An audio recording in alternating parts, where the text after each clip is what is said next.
Hello everybody, and this is Libby from Ditch the Carbs, and this is another live low-carb 5-minute tips. And we're lucky enough today to have Dr. Glen Davies, who's an amazing GP here in New Zealand, who is having amazing results with low-carb and reversing type 2 diabetes. And Glen, what are you going to talk to us today about 5-minute tips? All right, so I think the point I want to make is that you can explain low-carb ketogenic diets to people in a very short period of time, because as GPs you all know that that's not the reason that people came in to see you. Yep. So at the end of your consultation, as you think you're finishing, that's when they might say, I understand that you're a doctor that prescribes low-carb diet, can you tell me about it? You know, and that will happen at the end. So what I've had to develop is a way of being able to explain some pretty complex and complicated science really quickly. In a nutshell, in 5-minute consultation. Yep. Yeah. So how would you do that if you had to, if a patient was in front of you, how would you explain to them in 5 minutes low-carb form? Okay, this is what I do. I say, tell me what you eat now. So they'll tell me that they have their cornflakes and their Vogel's bread for breakfast. With a bit of sugar or honey. Yep. They'll have their muesli bar for morning tea. They'll have their sandwich for lunch, or 2 sandwiches. They'll have their apple for afternoon tea. They'll have their meat and potatoes and veggies at night, and they might have a little treat. And they cannot at the beginning even comprehend that they're high carb, can they? It's generally when you explain to them and then that triggers them, go, oh my goodness, I never realised that was actually chronically a high carb day, and they don't get it at the beginning. And what I say to them is, look, you're following the guidelines, and you're following them really well. You're actually doing really effectively what you've been told to do. Yeah. But what you've been told to do, unfortunately, is not working for you. No. And it's not your fault. Yep. It's really important that I make the point that it's not actually their fault, because they've actually been doing what they've been told. They've been trying their best and following the guidelines. Yeah. And it doesn't work. So I say, look, it's not your fault. So what I want you to do is forget everything that you know about nutrition, and we're just going to do the exact opposite. We're just going to do the exact opposite of what you're doing now. Yep. So I say to people, protein is fine. Yep. Meat, fish, chicken, eggs, cheese, all good. Nuts, it's fine. Don't worry about protein, we'll just put a tick there. Yep. And then I say fat if it's a natural fat. Yep. Because what I've struggled with is this healthy fat, what actually is a healthy fat. Yep. If it's a natural fat, then it's got a tick. It's good to go. And if it's industrial or manufactured fat, it's not. So natural fat works for me. Yep. Okay. And then I come across and I say the problems with carbs. Yep. Yeah. And I say to people, carbohydrates are just sugar molecules linked together. Yep. As soon as you digest them, it becomes blood sugar, right? And then David Unwin's got that fantastic document where he's got, 1 serving of rice is equivalent of 10. I've got those graphics on my website. Yeah. I've got them all there, so I'll put a link up. And that's good because people really get the idea that sugar's not good for you. I don't think there's anyone out there that's going to go sugar's good for you nowadays. Okay, but you say eating potato or a piece of bread is exactly the same as having 10 teaspoons or 4. 10, yeah, exactly. And they kind of go, wow. And that's the light bulb moment a lot of people have, isn't it? Absolutely. When they go, I never knew that. Yeah, and then the other light bulb is, I say to people, you've got 5 litres of blood, I've got 5 litres of blood. How much sugar should be in that 5 litres of blood? And they go, well, I have no idea. And I say, just intuitively, what do you reckon? And they'll say, usually they'll go, a glass.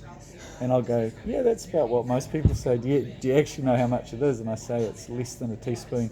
And that's when they go, Yeah. And I go, so that serving of healthy brown rice you had, that's 10 teaspoons. And they go, yeah, it's and all. That's the light bulb. And they're quite really good visual reminders to people, or visual explanations when they see it like that, or they say, I quite often say, imagine instead of having a baked potato, you open 10 packets of sugar. Yeah. They go, no, that's not right. And I go, yeah, that's exactly what it is. And it's a light bulb moment. And that was my light bulb moment too. Yeah. I didn't know that. If you'd asked me how much sugar was in your 5 litres of blood, I would have gone, about that. And it's 4 grams. Yeah. Oh. Exactly. Okay. So then I say, and insulin's job is to sense the amount of sugar that's in your blood. Yep. And insulin is the fat controller. So if your insulin levels are up, that tells your body hormonally to store fat. Yep.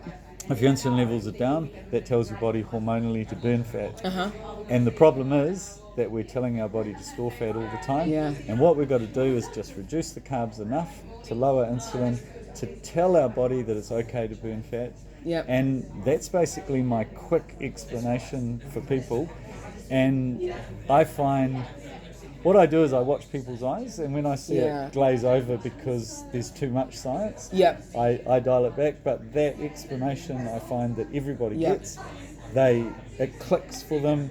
They get that eating a whole lot of carbs is causing their metabolic problem. Yeah. Whatever it is, whether it's their type 2 diabetes, their obesity, their gout. Yeah. A lot of people come in with gout, and that's a really good way of saying, well, fructose does the same thing as alcohol. It goes through the polyol pathway and it becomes uric acid, and they go, I didn't know that. No one told me. But I go, actually, I didn't know that until very recently. Yeah, exactly. There's so many things that we haven't been taught. As a pharmacist, I was just talking to some other colleagues before saying, I would never even heard the term insulin resistance. No. Why did I not know that? And that I felt like a failure, but I thought I was never taught it, I never learnt about it. And as healthcare professionals, there are so many things we need to learn, which we are now, and we're trying to get the word out there.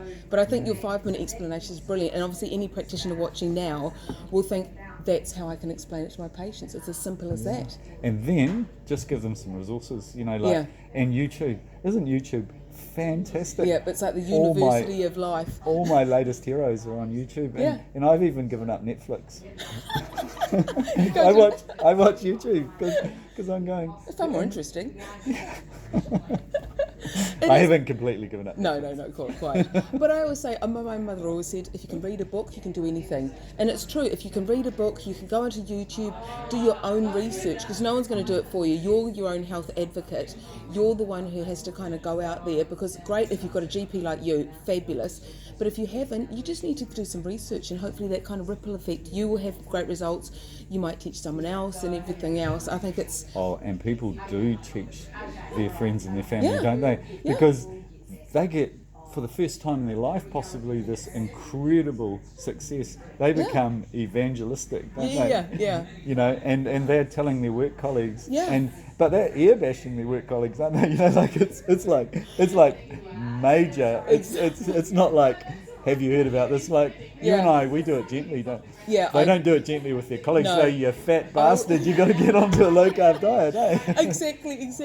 And it's like there's the evangelists that are like that, and then like you say, we're kind of more like, let's just get the message out there. Let's like kind of show by example. And I often say to people, I've never felt so amazing as being on low carb. And my kids are always going, Mum, why have you got this energy? And I said, well, I just do. I'm always this happy. I'm always this energetic the whole time.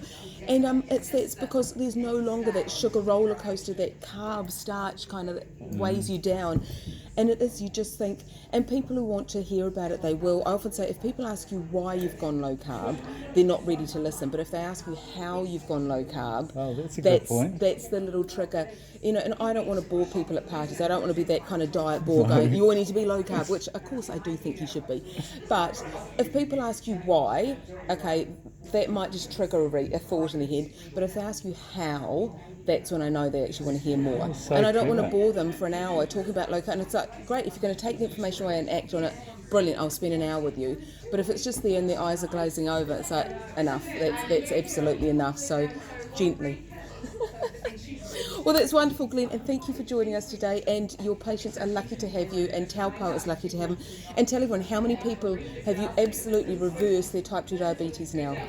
So the stats I've got are for diabetes and pre-diabetes. Yep. So I think the stats are 62. 62. And I think I'm recalling the type 2 diabetes stats at 13. That is phenomenal. You're absolutely making massive change, so well done. So thank you, Glen, for joining us. And for more low-carb 5-minute tips, come and see us at ditchthecarbs.com. Okay, bye.